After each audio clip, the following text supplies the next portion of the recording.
Hi everyone, welcome to the Enriched Wealth Podcast. Today we're joined by Pip, our commercial broker from Millennial Finance, and so we're excited to have her on board today. Welcome, Pip. How Thanks, you doing? Kris. I'm really good. Thank you. Thanks for having me. No, thank you for coming on. This is great.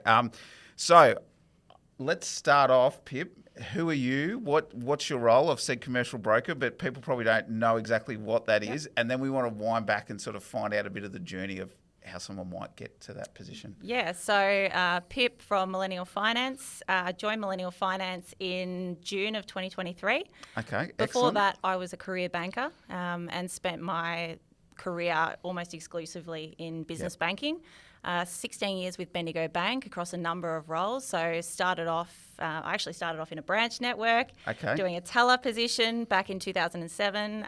So what did you study to get to?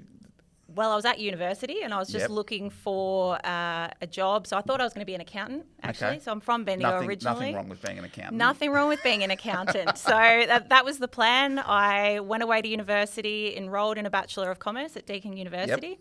And moved to Geelong and was just really looking for a job where I didn't have to work nights. So I started with the bank. And so in Geelong or? In Geelong, in Torquay branch, and just part-time doing my studies. And then somebody one day said to me, "Oh, have you heard of business banking?"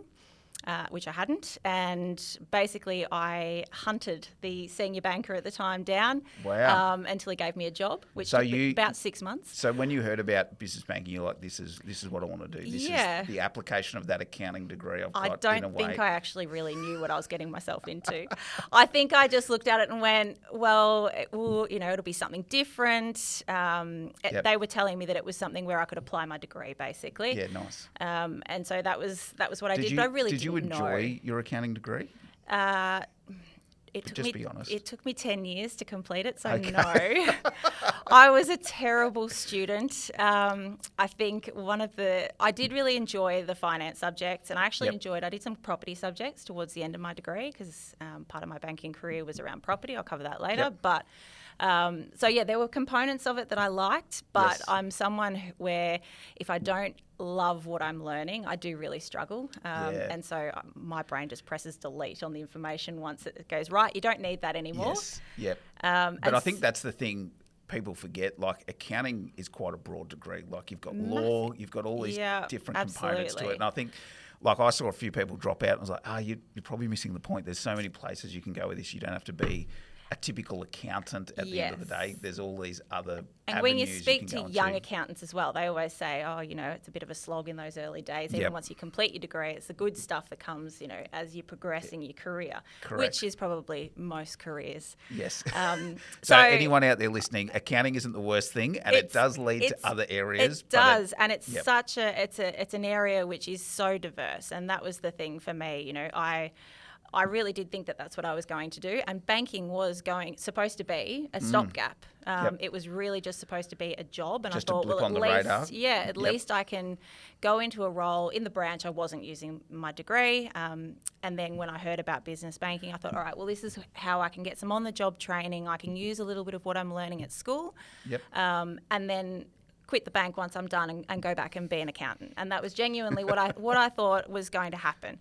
But it was just as I progressed. So I got into business banking in June of 2008 in Geelong. Okay. So you didn't take long after getting in. So you would have... No, it was did about you start off ground 11 floor, months. teller? Yeah, ground floor. So teller, and then came in as, at the time, what was called a business banking assistant. And it was basically just... I remember spending times in the basement doing archiving because we were moving buildings and cutting out tax file numbers and photocopying and all of that stuff that doesn't really happen anymore. But so you cut your teeth with all the fun stuff. Yeah. And then as you progress and you become a little bit more useful because you're starting to actually cotton on to things, then you start getting to do the more interesting stuff. So progressed through the ranks basically in business banking. So 2008 business banker. Yep. Great time to get into anything financial related. Fantastic. GFC. For those people who are old enough to remember, there was a GFC. There was. Yep, we had a great time. So that was similar time to when I actually started at Stratagem and sort of saw all the wealth side and was like, oh, this is quite margin a calls everything like that going exactly, on. So how did you find that period as part of cutting your teeth? Because it wasn't really business as usual through that. It wasn't. I probably didn't realise that at the time, but I definitely look back on that. This is just always busy. This is chaos. It's busy and it's chaos, and so many businesses just doing it tough. And then also the property market in Geelong at the time, the industrial property market, we had quite a few clients who had industrial land subdivisions or developments that really took a hit during that period. And since then, we haven't really experienced that. So, it was a very turbulent time. A lot of businesses struggling and sort of moving into what the bank called the asset management department, which is basically when the business is distressed, they move into a specialised area within the bank. And so did you get any exposure to that area as part of your... You do in the lead up to them being transitioned. So, you've got clients where you might have their accounts overdrawn regularly, or they've got debt that they can't clear that they said they were going to clear, and so you're trying to negotiate that, and then the bank ultimately makes a decision at a point in time and says, all right, it needs to be moved out of here and into a more specialised area. So there was a lot of that early on in my career. So you sort of see what happens when things go wrong, which is it can seem like a bit of a negative thing to look at, but it ultimately helps shape how you view things and how you can help clients, maybe end up in the same situation in the future. And there was probably nothing that you could do at the time to stop it, but I guess for you now in your role, and we'll probably touch on this more later, but those formative years of learning what the bank looks for, when's a business in distress, what are some of those red flags, or some of those issues that need to start getting navigated. So I want to talk about that a bit later, but that's great that that was part of that very early point. Exactly Thrown in the deep end. So I moved through the ranks in Geelong, and then in May 2014 I got the chance to take on a newly created role in Melbourne with the bank. So I don't know whether I said 16 years with Bendigo Bank, and took on a role in Melbourne, and the role was basically a business development role. So small business up to 3 million. And they basically gave me a laptop, a car and a mobile phone and some branches to look after. And I just spent the time working with those branches, dealing with existing clients, but a lot of new to bank clients as well. And it was one of the best jobs before this role. It was one of the best jobs I ever had. That because sounds like you just learn so much. But again, too, and we'll probably touch on this a bit more later, but really getting out, meeting in the customers' so business, many people, seeing what's going on the ground floor, which I think sometimes gets missed these days, is that there's just so much looked at the figures and not at the story behind the figures or where that's coming from and things like that as well too. So, and you would have seen some interesting startups through that period. So you've probably gone from the distressed companies of the GFC to now quite a strong, strong property market. 2014-15 was really strong in Melbourne, and so I did get to see a lot of stuff there. So that was fantastic. I then went on to a senior banker role in the property team in Melbourne, and so that's dealing with investment and development clients. So I had a large portfolio of clients that had mostly investment, so commercial property investment, but also dealing with some sort of smaller scale developments up to about 15 to 20 million. And again, incredible opportunity to see something different. So what, in terms of the contrast between that and those startup businesses, what were some of the different aspects you saw coming in? Because property is very niche. So property is something where banks generally pigeonhole it into a certain area of the bank, and so depending on where you are in a bank, you may or may not come across a lot of it. Our team was just risk assessments and and its own team a lot of the time, and so Bendigo was a little different, probably a little bit more broad based. But it was just a great opportunity to do something that was quite niche. And again, it's just part of building that level of expertise and seeing different things and different clients and being exposed to different transactions. That's a great breadth of experience you picked up there. So then in the commercial space, where's to after that? Because it sounds like you're heading for CEO at this stage. No, definitely not. So I left Melbourne in 2018 and came back to Bendigo. So So we moved. We were living in Geelong. So I was you've really working gone from in a Melbourne. sea change to a tree change. Correct. Yep. And came back. Do you miss the beach? I miss the seafood.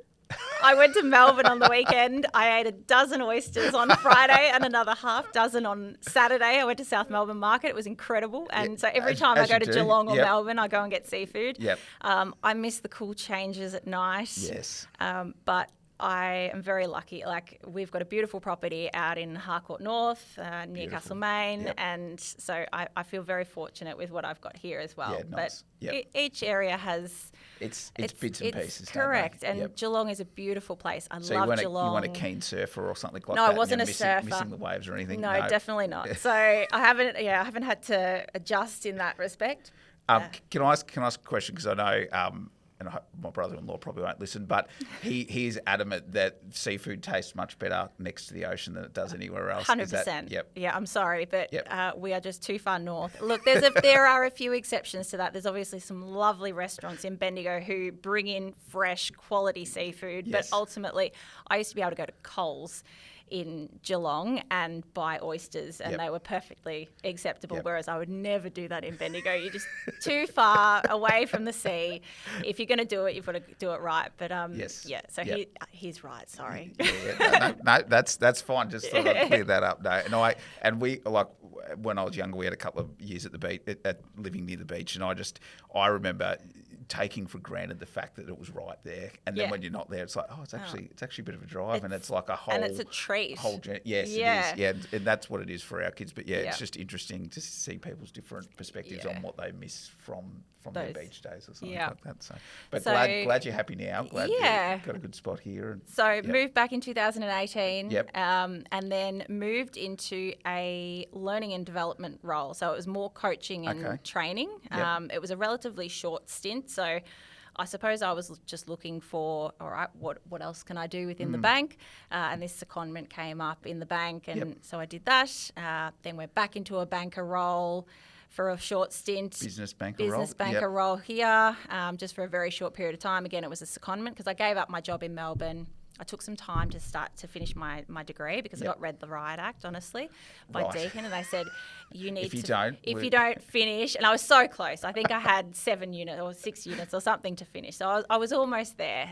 So I did take some time off, but I gave up my full-time role, and the bank were incredible in facilitating a move back to Bendigo. Yes. And so I think that's secondment positions. As much as we're going to talk about the benefits of small business as well, for someone who's young, who's starting out, big business can be a great way to get some 100%. Of that exposure and some of those different areas that you just might not see otherwise. So, absolutely, and that's the thing. I feel very thankful for having a career, over such a long period of time. For someone of my age, it's quite unusual to stay with one organisation for an extended period of time. But there's real value in that too. Like I know that's not the norm these days. It's to jump around, but sometimes the more you're there, the more you can pick up that information. Correct. Put it in the next role, and you know so much already that to pick up the new things doesn't seem as daunting, and you can sort of excel more quickly. Where if you come in fresh each time, it's like, well, what's this? What's that? What's the culture around this? Exactly. And then my last role before I left the bank, I'd moved into an operations leader role. So I was managing a team of associates that basically assist the bankers. So, I would describe it as an operations type role. So you nearly went full circle from learning to then teaching. Teaching, correct. And that was what I suppose I was looking for in that learning and development, because I had always enjoyed, I'd always had, as a banker, I'd had an associate, and I did really enjoy teaching people and trying to, bring on that next generation. Because again, I'd been very fortunate with my bosses over the years that imparted a lot of knowledge and spent a lot of time in my development. And so you sort of feel as you move through your career that you can start imparting that on other people. So that's that was what I was doing, and I really enjoyed that role. That's great. You would have seen, I'm just thinking through the timeline, so 2007, 2008, essentially the iPhone's announced. And so you would have had a whole, that makes me feel old too, it's a whole transition of like because I the remember internet was around before that, but it just wasn't used like it is these days. We were talking about this on the weekend around that, just the shift in culture within office spaces and everything. Yep. I remember putting headphones in. So, having an iPhone or an iPod, it could have been an iPod, very early on in my career, and putting my headphones iPods for in. anyone out there, they just played music. That's all they did. Surely the demographic's not that old, Kris, or young. I don't know. Every time I say something, I always feel really old. So I just need to. But I remember putting headphones in and my boss yelling at me, "What are you doing with headphones in?" And I'm thinking, I'm doing some god-awful, boring data entry type task. I'm using next to no brain capacity. Yep. And I just want to listen to some music. Yep. And you think about now, we all walk around with our AirPods in, and that's completely acceptable. But that's and people talking to themselves, and no one looks at them strangely. Oh, they're on the phone or they're whatever. Yeah. So no, I remember Stratagem actually had an iPod policy where we had to apply for the ability to sit and listen at our desk. So it was. There you go. That was a long time ago. We don't do that anymore. Okay. A little bit more. For the staffs listening, we might bring that back. But no. So it is shifted. It's a massive shift in the way of working. And you would have seen a lot of probably paper records go digital as well over that period. Absolutely, especially TFNs and things like that. So that's what I mean. I used to have a Stanley knife, and I used to cut out the tax file numbers, and you try and do a few pages at a time, so you're saving time. And oh my God, the things that not really a good use of time, is it? But it was all part of data, data privacy and making sure that we didn't hold those records on file. Yep. So do you? So in your experience over those years, do you feel that it's improved, or have we just made trade-offs? We've got this, but it's meant this now as well, because it feels a lot more. There's a lot more heavy lifting when you're dealing with the bank these days than there ever was in the past. Correct. Isn't there? The regulation across, and banking is not unique in that aspect. There are certainly, I'm quite sure, dealing with the tax office, it's the same. Yep. But anything that is a highly regulated industry has just become, quite burdensome. I think back on what it was like in the early days, and cutting out tax file numbers seems, pretty easy, and be nice to bring back some of the other stuff that used to exist back then, and I'd take the cutting out tax file numbers. Before I left the bank, loved that role, but my biggest thing was always I really loved the customer piece, and that was ultimately what drove me.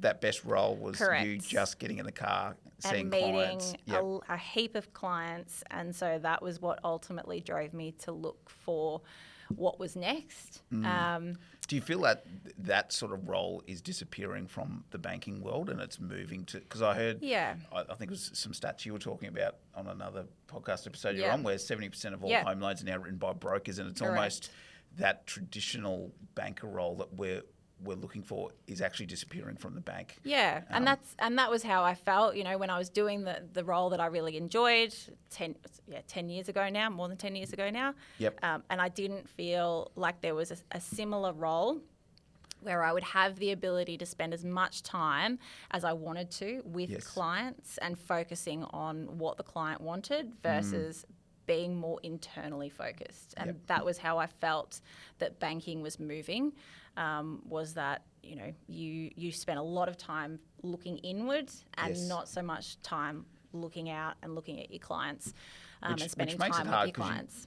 All the things that you grew to learn that were important are getting thrown on their head, because it's about bank first, not customer first, where if it's customer first, and not pointing at any bank here. No, absolutely not. It's an industry assessment as opposed to an organisation. And I think it's the red tape, isn't it? Yeah. It's really around that risk mitigation, and it's just getting harder and harder to just deal with banks directly. Yeah. And then so I approached. Well, Millennial had approached me previously. And always asked good to me. get headhunted. I know. It was, I feel very fortunate.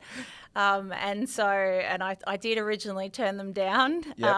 I was very tempted, but I did originally turn them down. And then subsequent, I think it was about 18 months later, went back and sort of said, oh, look, I'm looking for something. And was lucky enough to come on board in June of 2023. Yep. As a commercial broker. So, what is a commercial broker?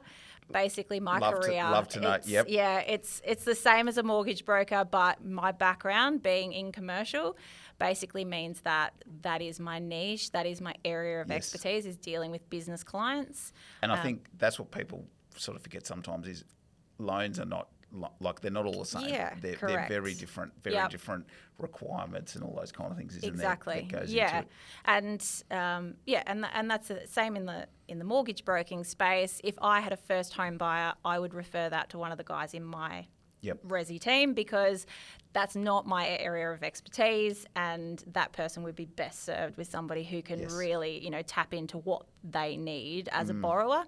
That's basically what I've done since joining Millennial. Right. And let's talk a little bit about why you got drawn to Millennial. What was it about that space that was different to what you'd had in the past? How was it sort of meeting your needs of what you wanted out of a career and things like that? So they were a growing business. I had watched them. I knew the guys through a colleague, my boss's wife.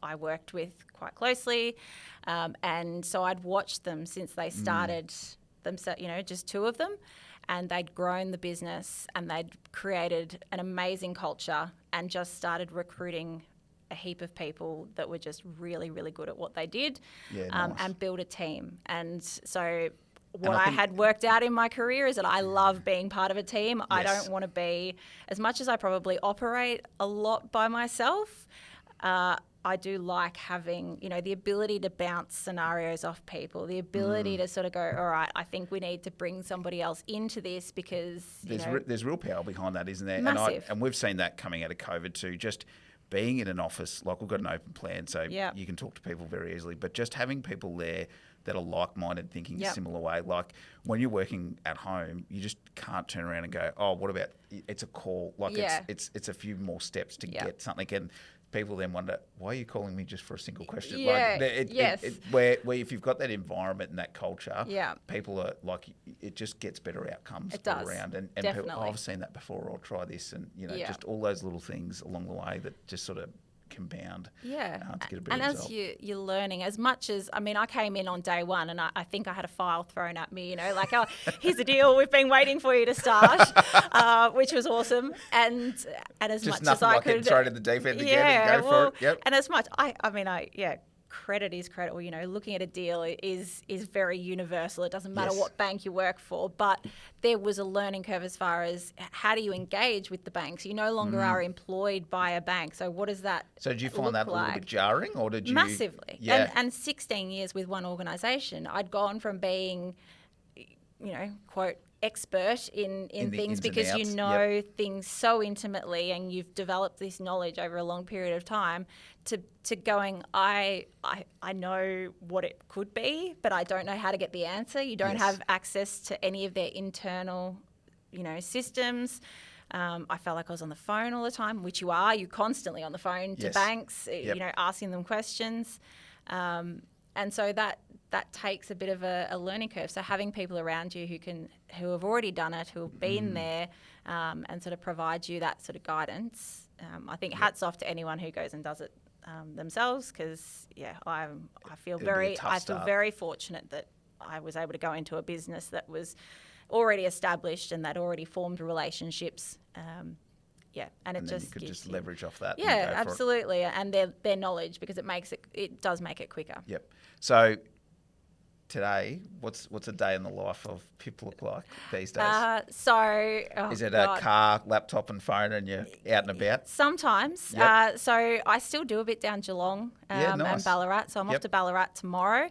I was down Geelong. I was in Melbourne on Friday. I was in Geelong the 2 weeks before. So on those days, it's just a day of going out and trying to meet as many people. So you reach out, book your meetings, and see clients.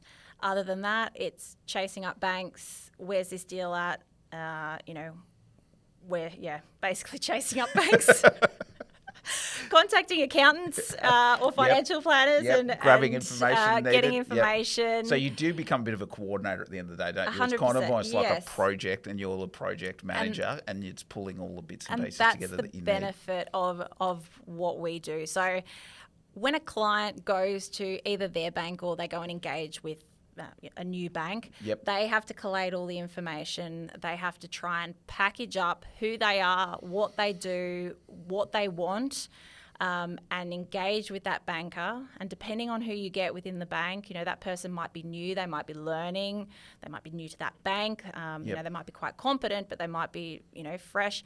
And I think sometimes clients don't really know how to speak the same language as their bank. No. And I've had multiple instances where clients have actually had maybe not declines, but maybe not approvals at the level that they were originally seeking. And then we've been able to take that, repackage it, go back to that bank and say, well, actually, we think this should be a yes, and it should be a yes at this level, and these are the reasons why. Yep. And so that's the beauty of what we do, is that we can we can speak the bank's language, and we can also put a lens over it and say, okay, these are the areas that we really need to beef up, because the bank is going to look at these and say, we either like this or we don't particularly like this, and so how do we mitigate that risk? Yep. Because you're essentially putting a proposal together, Correct. aren't you? That the bank will either say, I like it, I want to take that on, or not. Correct. That's too risky for whatever reason, where most clients just can't speak the language of what the bank's like. There's such a disconnect between... They know their business, and they know what they do, but they don't necessarily... And I think sometimes too they may feel that they can't speak candidly to their banker, perhaps. That can then lead to, well, you didn't tell us this, and it's like, well, I didn't know I needed to tell you this. And I think it's okay to push back sometimes, isn't it? Correct. Like, although it's an organisation, it's still full of people who can miss details, who can overlook certain items, or not see them in the same light as someone else can. So, and I've seen that many times working. It's just... you just got to go back but if you can speak the language, that's where the real value is, because a lot of times it's like, well, I don't know what to ask or what to say to get the outcome, where that's where you can step in and go, here's what we can do. But across all the banks, and I think that's the other thing, is who has the time to actually go and meet all these banks, exactly, go through the process, sit down. Each bank will ask for slightly different information, the back and forward, and that's the piece where our clients don't see, which is great, because I don't want them to see all the back and forth, because ultimately that's what they're engaging us to do, is to remove that. And just have a single point of contact, because I think sometimes too, you can get a different person each time you call, you can get a different person each time you walk in the branch, and it gets very hard. And if you're if you're wanting to engage with 4 or 5 banks, then that process becomes a full-time job, because that's ultimately, I'm working all day, 5 days a week, you know, with clients. So it does. There's a lot of work that goes on behind the scenes to package that up. And the lead times can be quite lengthy. Being able to push banks to be able to meet deadlines, that can be really challenging, especially depending on the space you're in as well. And from my experience, I know sometimes brokers have got a bad rap out there in the market for whatever reason.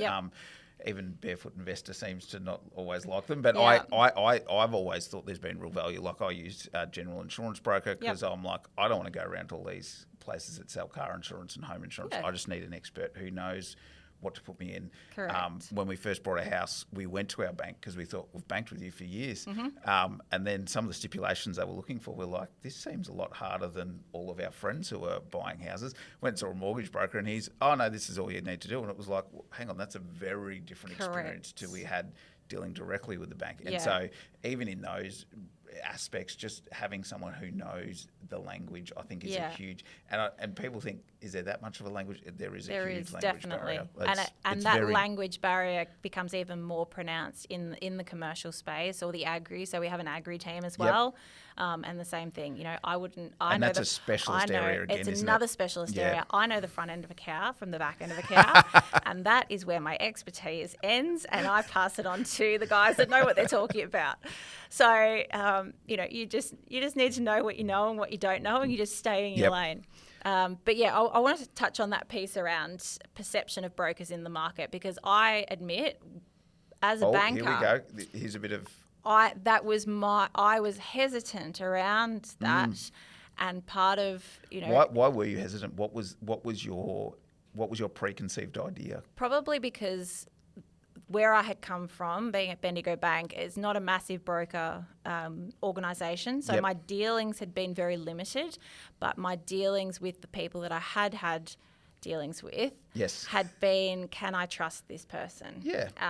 And so that is something that we really do value in our organisation, is around... It's a huge part of it, isn't it? Yeah. Not only client trust, you know, and making sure that our clients trust us, but also that the banks trust that what we say is accurate, and that, we are acting in both our client's best interest and the bank's best interest, because ultimately it is an industry where trust plays a massive role, and we see ourselves as being part of our clients' advisory team. So, they engage their accountants, they engage their financial advisors, and then they engage us to provide them with guidance around how they could be structuring their debt and where that debt goes. So that was probably another thing that drew me to Millennial, was around that, that was something that they valued. Yes.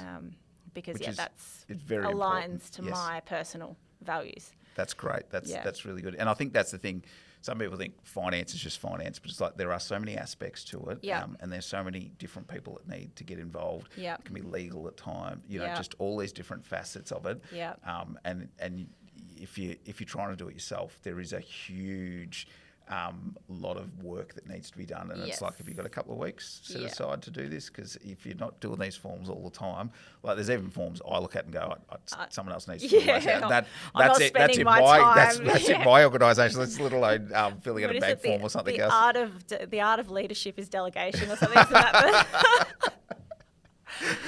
ignorance is bliss, maybe too. But that's really good, and I think that gives a bit of context around that broker space, because I think sometimes people do go, are they just salespeople? And it's like no, they're actually people who love their clients and want to do that. And that's the thing. It would be the minority, but it's like everything, Somebody in the financial advisory industry does the wrong thing by their client, it gets a headline, and everyone is tarred with the same brush. And so, that's just how it is.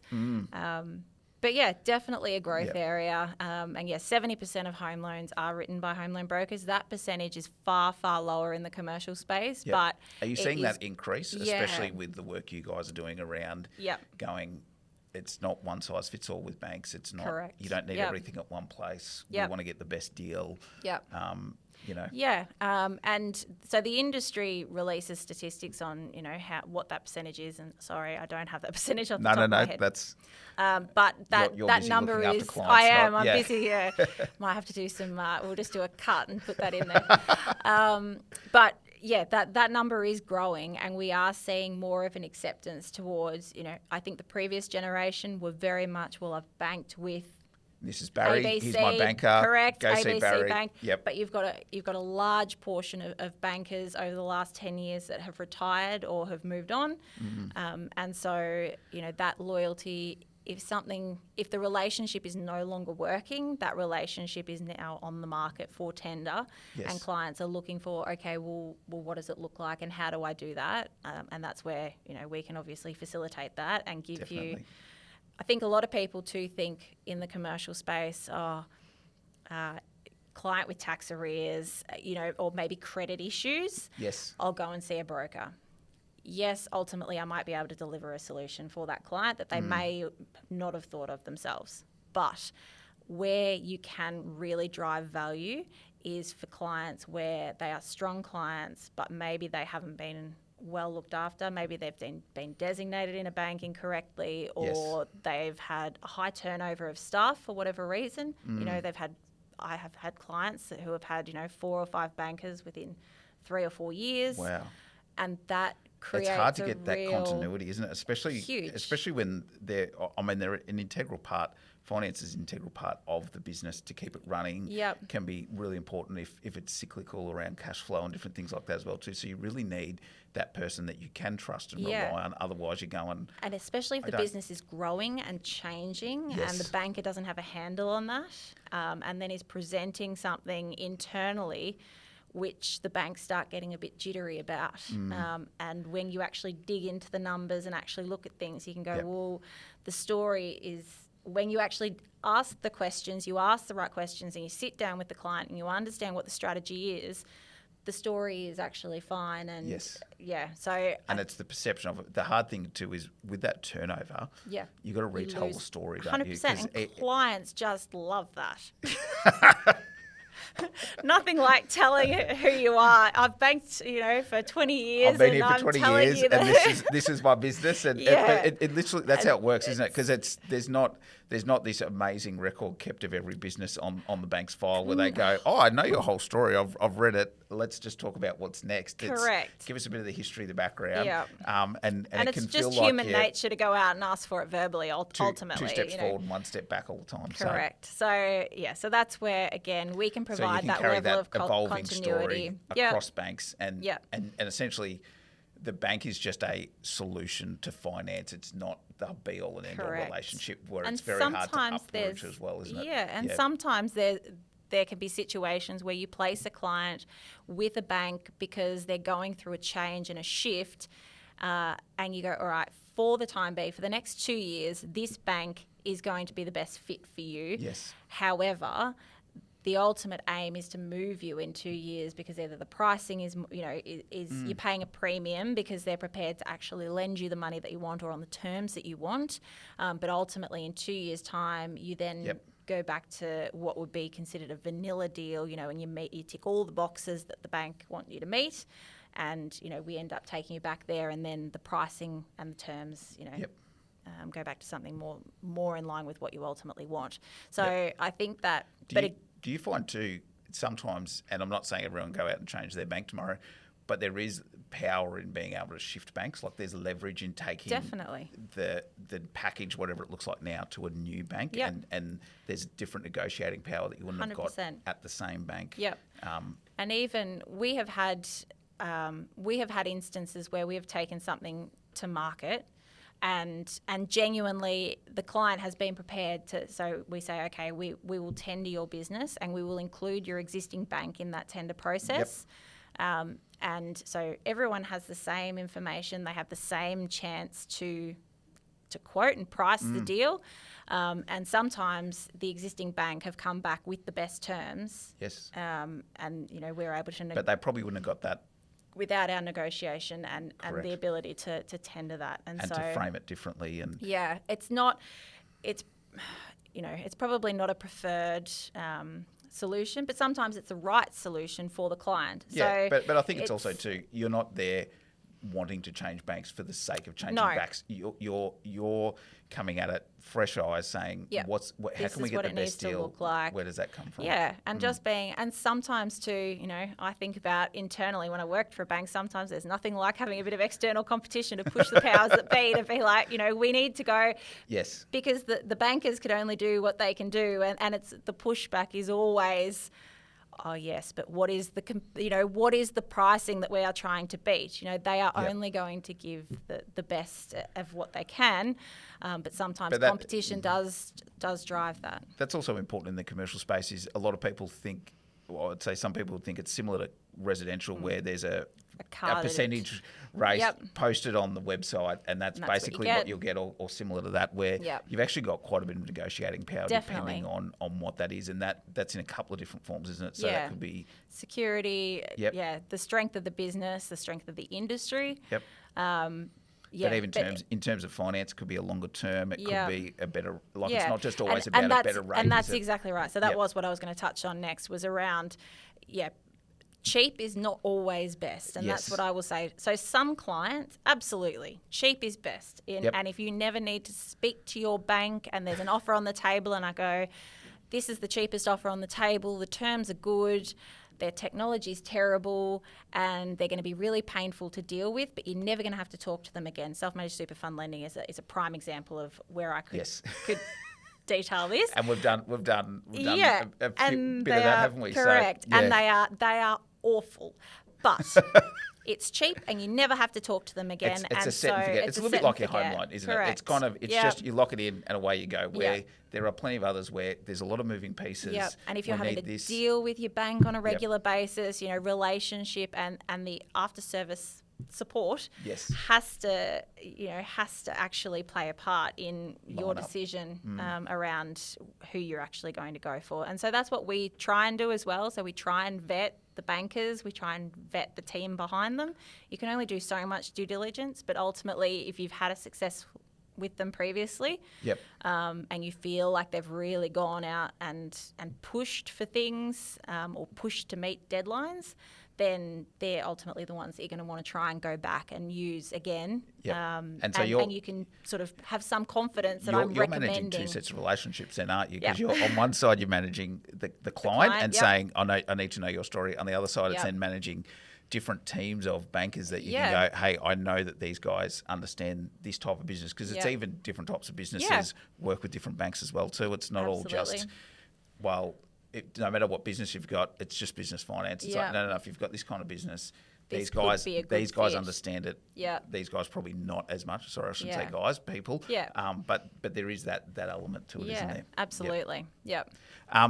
I'd love to talk about a couple of client experiences as well too, because I know it's always great to put a bit of context around what does it actually look like when you've repackaged your deal or something that you've got across the line. Obviously, we're not divulging all client details, but it'd be great to hear a couple of success stories. I think there'd be probably some business owners out there going, maybe I'm in that boat where I'm actually thinking, I didn't even realise I could be getting a better deal, or I never thought this was possible, but I need to actually go speak to a broker and find out whether I could actually get that deal done, or I could make that acquisition, or I could get that purchase that I need. Definitely. So I alluded to it before. I've had scenarios where clients have approached their existing banks and had the no deal, or here is part of what you asked for. And so this particular Which client... can be really disheartening. Really disheartening. And some clients just look at that and go, oh, well, the answer must be no. Yes. And when I looked at the deal, I looked at everything and I went, I know what they've done and they're wrong.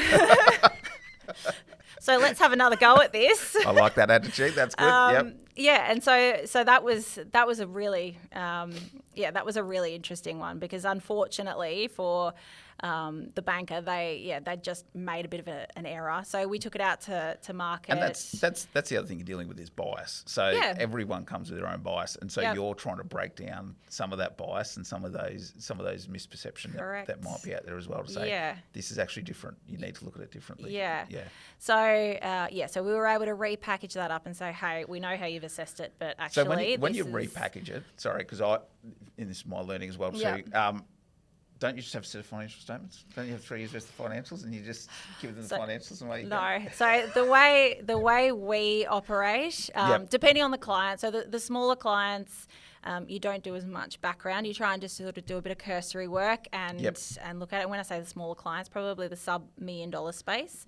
And that's due to the fact that the banks want less. $1 million finance or turnover? $1 million finance, So the banks, even in the 1.5, probably sub 1.5 mil, it just depends on how complex it is, but they don't need as much information. So once you start to step up, less risk because it's a smaller deal. Where the bigger deals, they're trying to push volume in that space, and so the less information they have, they will take critical pieces of information, and so you try and provide those critical pieces of information. And not worry so much about the rest of it. They're also very box ticking. So if it doesn't fit the box, it can be really tricky in that smaller business space to actually sort of twist some arms and be like, you should do the deal. Whereas once you start getting up into the 1.5 to 2 mil, it just depends on the bank. Plus, that's where you start getting a little bit more discretion in decisions, and they're starting to actually look at, all right, well, what does this business look like, and pulling it apart. So we will gather the financial statements. We gather very similar to a home loan, all, bank statements, all the fun stuff, financials. And then I have obviously met with the client and sat down with them and got an understanding around what who they are, what they're looking to do, what their plans are, what are they seeking the funding for. If it's new funding, what is it actually for? What is the bank being asked to fund? And then we put together what we call a credit memorandum. And that is basically a shortened version of what the bank ultimately assessed the deal on. And that gives the banker, hopefully, everything that they need to be able to look at the deal in a relatively quick. They all have their own servicing calculators to work out, what's what and calculate their own ratios. Which is the other part too, isn't it? They're not all logging into the same computer in the background. Every bank will look at financials slightly different, or they will have different hurdles, different and so metrics. are they looking at ratios and things like that when they're looking at it to say, is it like gross profit ratio? Is it? I'm starting to talk accounting language here, but do they get into a few of those sort of? Yeah, so we will run through things. So generally, if there's been not a lot of change, we'll try and cover off on what has changed, what's positively changed, and if it's negatively changed, why has it changed? And there could why be a good is that reason not that it's a correct? Why is it a one-off, or why is it going to change in the future? And they're the types of things that I will look at. I will try and front end where I think a bank is going to identify risks and then mitigate those as part of the application. So you've already had those conversations either with the accountant or with the client to be able to put that forward and go, these are the areas, we acknowledge X, Y, and Z. But this is the reason why it's an acceptable risk and it's going to change moving forward. Whether or not they accept that, sometimes, banks will be immovable, but you'll generally find it might be an industry piece where a bank, if you take hospitality is a favourite because it goes in swings and roundabouts, and I don't know how many times over the years it's been hot and cold.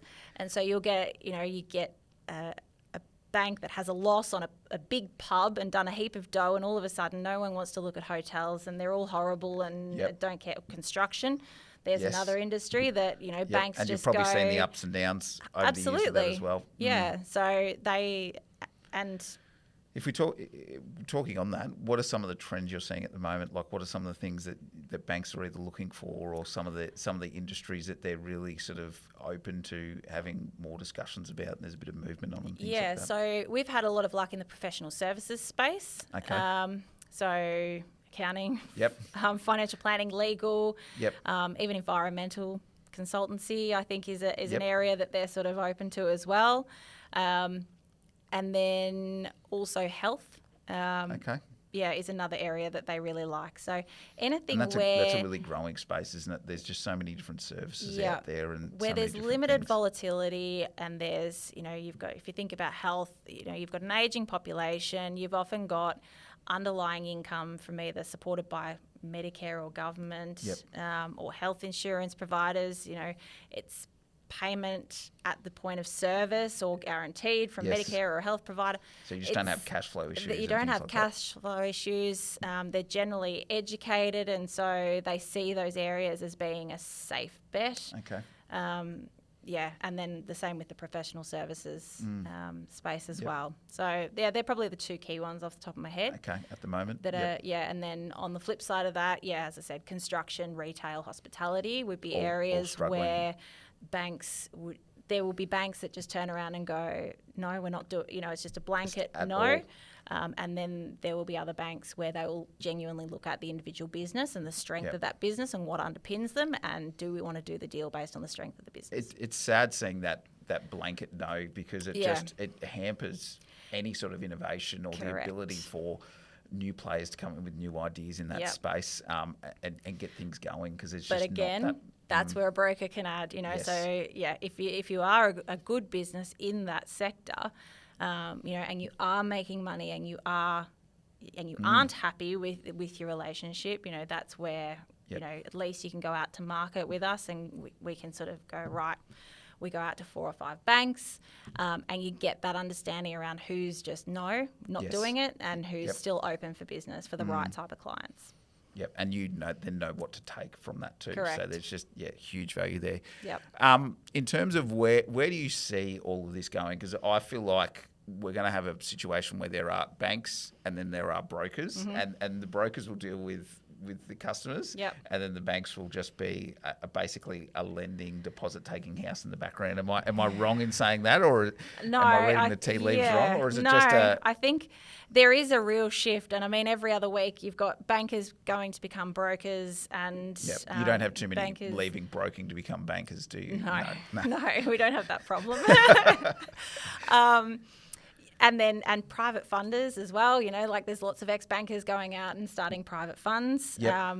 Which is a space we've seen growing for investment on, like for our self-managed super funds and that, with private funding money, and private lending is a space where there are good returns. It is managed risk. It is just and if you've lending got the to those outliers that similar to SMSF property purchases. There are, I think they're third tier lenders now, you'd nearly call them, where they're happy to look at things that just other banks aren't looking at, and it's not. I don't see them as a risk, usually risky, but it just seems to be that some people will just look at things that other people just don't want to be interested in. So I think the challenge I see is that banks are going to have to invest in technology, because we've got this real exodus we're seeing this real exodus from the industry of bankers. And so from my perspective, I ultimately still need bankers to be able to provide my clients internally the service that they need. And without bankers, we don't have deals getting written. So they will either have to invest in technology, or they will have to have a shift in mindset. When we talk about technology, are you seeing AI start to come in to start assessing parts of the loan application? I don't know. AI is probably one of those areas. It's tricky because privacy is the biggest challenge I think that they have, and banks obviously get funny about hacking, and that becomes absolutely. You've got a lot of private, personal information, and so how do you manage that with AI and it not become a problem? But I've also heard too the biases in AI don't help, because it learns a heap of data, and so then it is knocking back deals that, as an individual who comes in with a fresh set of eyes, will go actually happy to take that risk, where it's almost like it will just always give the safe answer, and that's where you run that risk of going, well, we still need people in those industries, but if they want to deal with clients, that's probably not the space to be in. So I don't know. Is honestly, it's an industry that is shifting and changing really quickly. We have started to see some investment. We've got access to some platforms that a couple of the major banks have invested in, and that is purely so. Are they when you lodge online? Players? So when you lodge a home loan application, there is a system that you use. It goes in, and it's the same for almost all banks when you're lodging a home loan, and so it's end to end and. Is that because the risks are quite similar? Like property's probably easier to it's probably. I think if you spoke to every single business banker, you would say every bank has tried to create a commercial lending platform end to end, and it's very, very challenging because nothing is ever the same. There's so many variables, and so home loans are very cut and paste, and you can replicate things. A 3-bedroom house in Spring Gully is similar to another 3-bedroom house. Well, and a loan, like you can set metrics in the background, and you can you can really just copy paste with home loans from a technology perspective. Every home loan is different, but from a technology perspective, there are things that you can build in. Nothing against the guys writing home loans. Definitely not. No, because I have huge respect for people who do that, because it's again, there's a whole other set of things. So. But no, just from a being able to build something to be able to make it easy to use, and the same for every bank, that system is there. Whereas commercial, I still use Word docs and Excel spreadsheets. I love my spreadsheets. But we have started to see a platform. I won't name names because I don't know. I don't think we would need to be doing that. But it's a purely commercial-based platform, and a couple of the major banks have signed up. One in particular is taking digital applications through this platform, and so you can log in and you put all the data in that it asks for, and it basically tells you if it's a deal. So this is the small business space so far. So that higher volume that we're talking about higher earlier. volume. Yep. So there's more of that. But again, my only issue with that is the bank outsourcing the work to me, or the person that's loading it versus doing it themselves. Yep. I don't know, but that's maybe again a cynical take on that. But, ultimately, if it leads to quicker, response times, especially in that smaller space, because that would be the biggest gripe, is from my perspective, those small business clients, it's very, very difficult for us, A, to add value, and B, just from an economic standpoint, when it takes a bank 6 weeks to get back on something. Are you seeing, because I know turnaround times coming out of COVID were quite high, are you seeing them reduce, stay the same? Depends on the bank, it depends on the size of the deal, it depends on the urgency. It's like when people ask me who's the best bank to bank with, and it's like depends on the situation. Depends on who you are and what you. So there is no answer to that. That's the free advice. That's the free advice. It depends. And that's the whole point of me being independent is I provide you options. But the lead times can be really, really frustrating. But likewise, when you find bankers, I've got an instance at the moment with a bank and a banker where they've turned something around, they've met the milestones that they've set, and it's been great. And so that's a really positive experience, but it is sort of in the higher dollar value space, and that's where ultimately, they provide, and they just provide that better level of support at that debt level. So excellent. Well, I've loved getting a look into commercial broking and dealing with the banks from a completely different perspective. We deal with them on the investment side, but to hear that you have similar gripes, similar frustrations, challenges is there, and I think it's across the board. Like the turnover we've seen across a lot of professional industries has just meant that there's just a bit of an exodus of knowledge, and so things are taking longer, and things are becoming more hard to tick the boxes that were easy to tick a while ago. So for the listeners out there, have you got any last takeaway tips or anything that you'd like to leave them with around thinking, that commercial broking space? I think if you've ever been thinking about using a broker, there's nothing wrong with reaching out. Ultimately, if you've got a great deal, I'm not going to waste my time. I'll tell you you've got a great deal. And I do have clients where they come across my desk and I look at it and I go, do you know what? You've got a good deal. Do you have a good relationship with your banker? Is there anything? No, it's okay. Keep it, leave it, don't touch it. I'm not going to give you a heartache just for the sake of a heartache. So all you can do is reach out, and more than happy to bounce ideas or run scenarios. Excellent. That's great. Well, Pip, thank you so much. Thank you. We're going to include Pip's details in the show notes and link to Millennial and things like that as well too. But thank you so much for coming in today. And thanks, thank Kris. you so much for sharing your knowledge and your story. Thanks for having me. It was great. So thank you very much. Great. Thank you. All right. Thank you, everyone.